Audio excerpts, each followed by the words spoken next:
For 40 years, one woman decided who mattered in New York. If she didn't invite you, you didn't exist. Her mansion held exactly 400 people, no more, no less. That was the rule. But rules don't last forever, and sometimes the fall comes faster than anyone expects. This is the story of a queen who lost her throne, and what happened to the palace she left behind. If you enjoy deep investigations into Gilded Age architecture and the families who built it, please like, subscribe, and tell me in the comments which house to explore next. Your support makes these detailed stories possible. Picture Fifth Avenue in 1882. Not the Fifth Avenue you know today. No skyscrapers, no taxis, no crowds of tourists. Just quiet. Elegant. Powerful. The most exclusive street in America. And at number 350, behind heavy velvet curtains and marble columns, lived the most powerful woman in New York. Her name was Caroline Astor, but everyone just called her the Mrs. Astor, as if there could only be one. Every January, she hosted a ball. 400 guests. Exactly 400. That's how many fit in her ballroom. If you received an invitation, you mattered. If you didn't, you were nobody. Caroline sat on a throne-like chair, crimson velvet, positioned under a life-sized portrait of herself. She wore a diamond tiara, triple strands of pearls, emerald bracelets. She didn't dance. She barely spoke. She didn't have to. She was the queen. But in 1882, something changed. Workmen appeared across the street, digging, hammering, building. Someone was constructing a mansion right next door. And the woman building it? She wanted Caroline's throne. Who was Caroline Astor? To understand why Caroline had so much power, you need to know where she came from. Born Caroline Schermerhorn in 1830, Old Dutch New York family, real money, real lineage, the kind of family that had been in America since before it was America. In 1853, she married William Backhouse Astor Jr. His grandfather, John Jacob Astor, had been America's first multimillionaire. Fur trading, real estate, ruthless business deals. By the time Caroline married in, the Astor fortune was worth over $100 million. In 1853, money. That's roughly $20 billion today. But by the 1870s, New York was changing. Fast. The Civil War was over. The country was rebuilding. And suddenly, there were millionaires everywhere. Railroad barons, steel kings, oil tycoons. Men who'd made fortunes in 10 years. Fortunes that took the Astors 3 generations to build. And these new millionaires wanted in. They wanted to be part of New York society. They wanted invitations, recognition, respect. Caroline hated them. She believed in order, hierarchy, bloodlines, the right families, the right names, the right manners. Money alone wasn't enough. You needed breeding. So Caroline invented a system. She called it the 400. Only 400 people mattered in New York. Only 400 names in her little black book. Only 400 invitations to her annual ball. And she decided who made the list. Her partner in this was a man named Ward McAllister, a Southern lawyer turned social arbiter. He's the one who actually coined the term the 400. Together, they built an empire. Not of money, of exclusion. Old New York versus new money. Taste versus vulgarity. Tradition versus ambition. Every January, the invitations went out. Cream-colored cards, elegant script, no phone number. If you had to ask where the ball was, you didn't belong. On the night of the ball, carriages lined Fifth Avenue for blocks. Women in silk and diamonds. Men in white tie and tails. Everyone desperate to be seen by her. And Caroline? She sat. She watched. She judged. She didn't laugh. She didn't dance. She reigned. And for 20 years, it worked. Until it didn't. The house next door. The woman who challenged Caroline was named Alva Vanderbilt. She was everything Caroline wasn't. Loud, ambitious, Southern, born in Mobile, Alabama. And worst of all, new money. The Vanderbilt fortune started with Alva's father-in-law, Cornelius Vanderbilt, called the Commodore. Steamships, railroads, ruthless competition. By the time he died in 1877, he was worth over $100 million. But that money was only 40 years old. To Caroline, that made the Vanderbilts vulgar. Alva wanted in. She wanted Caroline's approval. She wanted to be part of the 400. She applied. She waited. Caroline refused. Not refined enough. Not old enough. Not us. So Alva declared war. If Caroline wouldn't let her in through the door, she'd build a bigger door. She hired the best architect in America, Richard Morris Hunt. She told him to design a French Renaissance chateau, not a house, a palace. Construction began in 1878. It took 4 years. Cost? $3 million. That's roughly $100 million today. When it opened in 1882, all of New York gasped. 137 rooms. Marble staircases imported from France. Louis XIV furniture. A 2-story ballroom that made Caroline's look like a parlor. And it was right next door. Caroline's mansion, dark, heavy, built in 1859, suddenly looked small. Old-fashioned, out of date. The Queen's Palace had been outshone, but Caroline didn't panic. She'd faced challengers before. Money couldn't buy taste. Money couldn't buy lineage. Money couldn't buy a seat at her table. So she doubled down. Her 1883 ball was the most exclusive yet. Stricter rules, fewer invitations. Even some old families got cut. The message was clear. This is still my city. And for a moment, it worked. The newspapers covered her ball. Society whispered about who got in and who didn't. The old guard rallied around Caroline. She thought she'd won. Then came the invitation. March 1883. Alva Vanderbilt announced a costume ball. Not just any ball. The social event of the decade. 1,200 invitations. Costumes that cost $30,000 each. That's nearly $1 million today, per costume. For weeks, all of New York society talked about it. Young women rehearsed elaborate dances. Dressmakers worked around the clock. Everyone assumed they'd be invited, including Caroline's daughter, Carrie Astor. She and her friends had been rehearsing a special dance called the Star Quadrille. Expensive costumes, choreography, weeks of preparation. They'd talked about performing it at Alva's ball for months, but the invitation never came. Not for Carrie, not for Caroline, not for any of the Astors. Caroline faced an impossible choice. Ignore Alva, maintain her dignity, but let her daughter suffer. Or surrender. Call on Alva, leave her card, acknowledge her as an equal. For weeks, Caroline held out. But Carrie begged, friends whispered. Even Ward McAllister suggested compromise. Finally, Caroline blinked. She ordered her carriage. She went to 665th Avenue.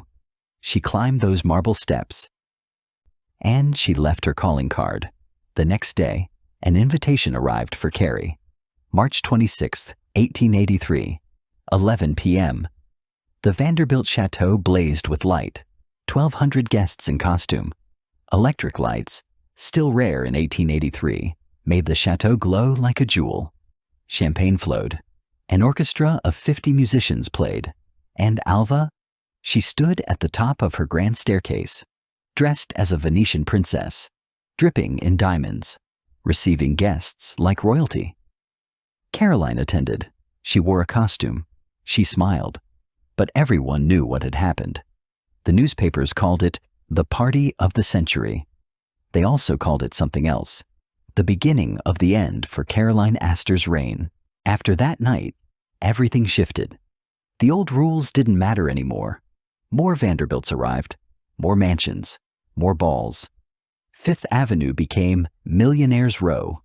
one palace after another, each one trying to outdo the last. And Caroline's house, once the center of everything, began to feel like a relic. She tried to hold on. She kept hosting, kept cutting names, kept enforcing the rules. But the world was moving faster than she could control. And then something happened that changed everything. Not in New York, in Newport, Rhode Island. If New York was Caroline's winter throne, Newport was her summer palace. Since the 1850s, wealthy families had summered there. Ocean breezes, sailing, understated elegance. They called their homes cottages, even though some had 20 rooms. It was all very tasteful, very restrained, very boring. By the 1890s, the Vanderbilts were done with restraint. If they were going to summer in Newport, they'd do it right. Cornelius Vanderbilt II, William K's older brother, decided to build the ultimate statement. Not a cottage, a palace. Construction began in 1893. Same architect as Alva's Chateau, Richard Morris Hunt. Style, Italian Renaissance palazzo, inspired by the great houses of Genoa. 70 rooms, 125,000 square feet. Cost, $7 million. That's $250 million today. Marble was imported from Italy and Africa. Limestone from France. Skilled craftsmen came from Europe. Nothing was left to chance. The Great Hall soared 50 feet high. Massive limestone columns, chandeliers that weighed tons. The dining room seated 34 people. The ceiling was covered in 22-karat gold leaf. The bathrooms had hot and cold running water. Not unusual today, but in 1895, revolutionary. And not just any water. Salt water, piped directly from the ocean. The entire house had electric lights, central heating, a coal-burning power plant in the basement. And then there were the grounds, manicured lawns, ocean views in every direction, gates that screamed one word: permanence. Cornelius's wife, Alice Vanderbilt, became Newport's hostess. Elegant, gracious, strategic. She set fashion. She hosted dinners. She controlled the summer social calendar. And Caroline? Still powerful in New York. But in Newport? Alice was ascending. Caroline owned a Newport estate called Beechwood, built in 1852, expanded in 1881. Elegant, yes. Historic, yes. But compared to the breakers, it looked quaint. So Caroline fought back the only way she knew how: social dominance. Her Newport balls were legendary. Strict dress codes, rigid etiquette, the same 400 names. She made it clear. Alice Vanderbilt might have the biggest house, but Caroline still controlled who mattered. For a few summers, it worked. The old guard supported her. The newspapers still called her the Mrs. Astor. But cracks were forming. The golden summer of 1897. This was Caroline's moment. Newport was hers. Beechwood glowed. Her balls were the highlight of the season. Her husband, William, mostly stayed away. He preferred yachts and mistresses. But Caroline didn't need him. She had power. She had control. She had legacy. Her children were grown. Her grandchildren adored her. Her jewels still sparkled. One evening she stood on Beechwood's terrace, overlooking the Atlantic. The sun set. The ocean glittered. Carriages lined the drive. Inside, 400 guests waited for her entrance. For a moment, everything felt eternal. She'd beaten the Vanderbilts. She'd outlasted the upstarts. She was still the queen. Then, in 1899, Ward McAllister died. Her partner, her gatekeeper, the man who'd helped build the system. Gone. Suddenly, Caroline was alone, back in New York. Fifth Avenue was changing. Once it was residential, grand homes, quiet streets. Now, commerce was creeping north. Hotels, department stores, offices. The Waldorf Hotel opened in 1893 on the site of William Waldorf Astor's mansion, Caroline's nephew. It stood right next to Caroline's house, tall, loud, Modern, tourists, businessmen, noise. Caroline hated it. Then, in 1897, her husband William died, and suddenly, the mansion wasn't hers anymore. It belonged to her son, John Jacob Astor IV. John Jacob had a plan. Tear down Caroline's mansion, build a second hotel, connect it to the Waldorf, create the Waldorf Astoria, the grandest hotel in the world. Caroline was horrified. Her ballroom, her throne, the place where she'd ruled for 40 years, gone, replaced by a hotel. But she had no choice. Her son owned it. The decision was made. In 1897, Caroline moved out. She took her furniture, her portraits, her memories, but she left her throne behind. Caroline moved to a new mansion, 842 Fifth Avenue at 65th Street. Bigger, more modern, further uptown. But it wasn't the same. The ballroom was larger. The guests still came. But the magic was gone. New York society had moved on. Younger hostesses, looser rules, jazz, automobiles, electricity. The world was speeding up. And Caroline, now in her 70s, couldn't keep pace. In 1901, she hosted her last great ball. The newspapers covered it. The old families attended. But everyone knew an era was ending. Caroline's mansion, the original fortress at 350 Fifth Avenue, was demolished in 1897. In its place rose the Waldorf Astoria, 13 stories, 1,000 rooms, electric lights, elevators. Where Caroline once sat on her throne, tourists now checked in. Her son, John Jacob Astor IV, became one of the richest men in America. And he was building a future Caroline couldn't control. The years 1904 to 1908 were Caroline's final ones. Her health declined, memory loss, confusion, what we'd now recognize as dementia. She stopped hosting, stopped appearing in public, but sometimes she'd forget.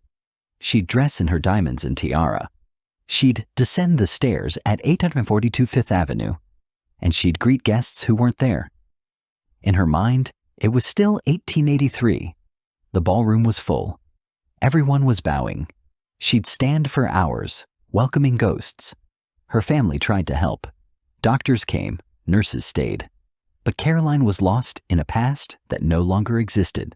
October 30th, 1908. Caroline Astor died, age 78. The newspapers mourned the Mrs. Astor. They recounted her reign. They listed her jewels. But the world had moved on. Her funeral was grand, but not the grandest. Her obituary was front page, but shared space with news of automobiles and airplanes. The Gilded Age was over. And Caroline's New York, the world of rigid rules, calling cards and ballrooms, was already a memory. Caroline had 5 children, but John Jacob Astor IV was her heir. Born July 13, 1864. By the time Caroline died in 1908, John Jacob was 44 years old and living exactly the kind of life his mother would have hated. He was everything the new century represented. Inventor. He held patents for bicycle brakes, a turbine engine, even a vibratory disintegrator. Author. He wrote a science fiction novel about life in the year 2000. Businessman. He owned vast Manhattan real estate, including the Waldorf Astoria. Risk taker. He built the St. Regis Hotel, invested in new technologies. But he was also reckless. In 1909, just 1 year after Caroline's death, John Jacob caused a scandal. He divorced his wife, Ava, after 18 years of marriage. Divorce was scandalous in 1909, but that wasn't the worst part. In 1911, he married Madeline Talmadge Force. She was 18 years old. He was 47. She was younger than his son. The scandal exploded. Newspapers called him a predator. Society turned its back. The same families who'd bowed to Caroline now refused invitations to John Jacob's wedding. If Caroline had still been alive, it would have destroyed her. Her son, her heir, had violated every rule she'd spent 40 years enforcing. But John Jacob didn't care about scandal. He cared about the future. In early 1912, he and Madeline went to Europe, Egypt, Paris, an extended honeymoon to escape the gossip. Madeline was pregnant, due in summer. By April, it was time to go home. They booked passage on a brand new ship, the biggest, the most luxurious, the safest ship ever built, RMS Titanic. April 14th, 1912, the iceberg, 11:40 p.m., North Atlantic Ocean. Titanic struck an iceberg. At first, passengers didn't panic. The ship was unsinkable. Everyone knew that. John Jacob Astor and Madeline were in their suite, first class, the best cabins. When the crew knocked, John Jacob stayed calm. He helped Madeline into her life jacket. They went up to the boat deck. Midnight. The lifeboats were loading, women and children first. That was the rule. Madeline was 5 months pregnant, young, terrified. John Jacob helped her into lifeboat number 4. Then he asked the officer, "May I join her? She's in a delicate condition." The officer refused. "No men until all the women are loaded." John Jacob stepped back. He asked which lifeboat number she was in. The officer told him, "Number 4. John Jacob nodded. He told Madeline he'd find her later. That was the last time she saw him alive. 2:20 a.m., April 15th, 1912. Titanic sank. 1,500 people died. John Jacob Astor IV was among them. His body was recovered a week later by the rescue ship, Mackay Bennett. Identified by his initials sewn into his jacket, JJJA, $2,500 in cash in his pockets, over $75,000 today. A gold pocket watch stopped at the moment he entered the water? He was 47 years old, the richest man on the Titanic, one of the richest men in the world. And he drowned in the North Atlantic because there weren't enough lifeboats. Madeline survived. She gave birth to their son, John Jacob Astor VI, in August 1912. He never met his father. The newspapers called the baby the Titanic orphan, the child of scandal and tragedy. Madeline inherited $5 million, roughly $150 million today, but only if she didn't remarry. If she did, she'd lose everything.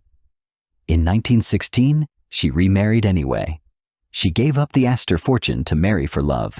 John Jacob's first wife, Ava, raised his older son, Vincent, and Vincent inherited the vast Astor empire. The hotels, the real estate, the legacy. Think about this. Caroline Astor spent 40 years building a system of rules. Who could enter? Who mattered? Who belonged? She controlled every detail, every name, every invitation. Her son tore down her mansion, scandalized her name, broke every rule. Then he died on a ship that promised safety, but didn't have enough lifeboats for everyone. The richest man on board. And he couldn't buy his way into a lifeboat. All his money, all his mother's legacy, all the Astor power and prestige, it meant nothing in the freezing water. And here's the final twist. John Jacob's death made headlines around the world. Newspapers that had ignored Caroline's death in 1908 devoted entire front pages to John Jacob in 1912. The Astor name, the name Caroline had guarded so carefully, became famous again. But not for the reasons she would have wanted. Not for elegance, not for taste, not for social dominance, for scandal, for tragedy, for a man who broke the rules and drowned for it. Both of Caroline's great houses are gone. 350 Fifth Avenue, demolished 1897, now the site of the Empire State Building. 842 Fifth Avenue, demolished 1926, now luxury apartments. The Waldorf Astoria moved to Park Avenue in 1931. The original hotel was torn down. Even Alva Vanderbilt's chateau, the house that started it all, was demolished in 1926. Fifth Avenue today? Skyscrapers, stores, tourists, no trace of the mansions, no plaques, no memory. John Jacob's fortune? Divided, diluted, mostly gone. But in Newport, something different happened. Alice Vanderbilt outlived them all. Her husband, Cornelius, died in 1899. Just after The Breakers was finished, she could have sold, could have left, could have let the mansion crumble, but she didn't. She stayed. For 35 more years, Alice lived at The Breakers. She maintained it, hosted there, preserved it, even as Newport changed, even as the Gilded Age faded, even as income taxes and the Great Depression made such houses impossible. Alice held on. Why? Because she understood something Caroline never did. Legacy isn't about control. It's about what you leave behind. The Preservation Society. 1945, Alice Vanderbilt died. Her children inherited The Breakers, but they couldn't afford it. Property taxes, maintenance, heating bills. The costs were staggering. Dozens of Newport mansions had already been demolished or abandoned. The Breakers was next, but a group of Newport residents had an idea. What if these houses became museums? In 1945, they founded the Preservation Society of Newport County. Their mission: save the Gilded Age mansions before they disappeared. The Breakers was the first. In 1948, the Vanderbilt family leased it to the Preservation Society for $1 per year. In 1972, they donated it outright. Today, the Breakers is one of America's most visited historic homes. 450,000 people tour it every year. They walk through Alice's Great Hall. They marvel at the gold ceilings. They stand on the terrace where she once watched the sunset. And they remember. Other mansions followed. Marble House, Alva Vanderbilt's second Newport Palace, preserved. Rosecliff, preserved. The Elms, preserved. Chateau-sur-Mer, preserved. Caroline's Beechwood? It survived longer than her New York mansions, but it had a strange afterlife. 1948, sold out of the Astor family. 1970s to 2000s, operated as a living history museum with actors playing Gilded Age characters. 2010, sold to billionaire Larry Ellison. Today, private residence. You can't tour it, can't see inside, but it still stands. What the houses teach us. Here's the strange truth. The houses Caroline fought so hard to control, the ones that represented her power, are all gone. But the houses built by her rivals, they survived. Why? Because the Vanderbilts built for legacy. Caroline built for control. The Vanderbilts created beauty meant to last: marble, limestone, craftsmanship. Caroline created a system meant to exclude, and systems like that crumble when the gatekeepers die. Her son built for profit and died before he could enjoy it. The Waldorf Astoria still exists, but in a different location, under different ownership. The hotel John Jacob built isn't even standing anymore. Today we remember Caroline Astor, but we remember her as a symbol of a lost world, not as someone who created something enduring.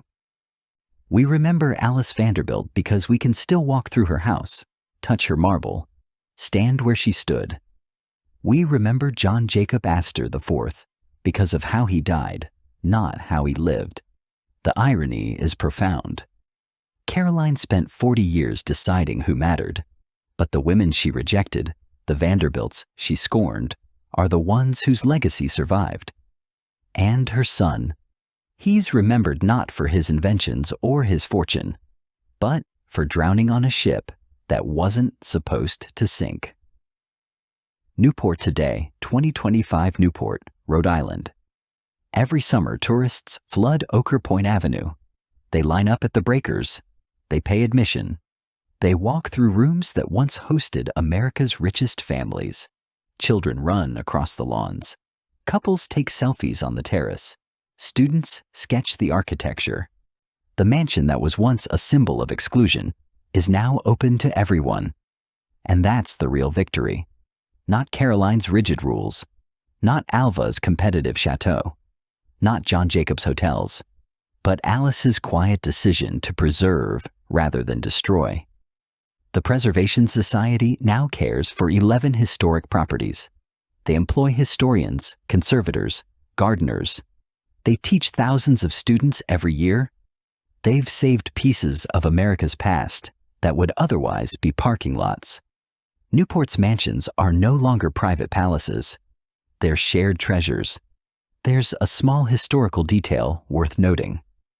At the Breakers, in Alice Vanderbilt's formal drawing room, there's a chair. Ornate, gilded, positioned prominently. It looks like a throne, but Alice never called it that. She never sat there to receive guests like Caroline did. It was just furniture, because Alice understood real power isn't about sitting above others. It's about building something that outlasts you. Today, if you visit the Breakers, you can stand where Alice stood. You can look out at the Atlantic. You can imagine the carriages, the gaslight, the silk gowns. You can feel the weight of history. But you can't visit Caroline's ballroom, can't stand where she reigned. That throne is gone. And you can't visit the Titanic, can't see where John Jacob Astor died. That ship is at the bottom of the ocean, 12,500 feet down, in darkness. His gold watch stopped at 2:20 a.m. It's still there, somewhere in the wreckage. Maybe that's the lesson. The queens we remember aren't the ones who controlled the guest list. They're the ones who opened the doors. The fortunes we remember aren't the ones spent on exclusion or scandal. They're the ones given away to preserve beauty. And the tragedies we remember aren't just about death. They're about what could have been saved. If only someone had cared enough to build more lifeboats. Caroline Astor spent 40 years deciding who belonged in her world. She built an empire of exclusion and lost it all. Her son tore down her mansion, scandalized her name, and drowned in the Atlantic. Alice Vanderbilt built a palace and gave it away. One family tried to control everything. The other let it go. Guess whose legacy survived? Today, Caroline's mansions are gone. Her system is forgotten. Her rules mean nothing. But walk through the Breakers on a summer afternoon and you'll feel something she never understood. Beauty doesn't need gates. History doesn't need guest lists. And legacy? Legacy belongs to everyone who cares enough to preserve it. Caroline Astor wanted to be remembered as a queen. Instead, she's remembered as a warning, a reminder that no throne lasts forever, that walls always fall, that the only thing that survives is what we choose to share. The ballroom is empty now. The throne is gone. But the doors are open. And that, in the end, is the greatest victory of all. The end.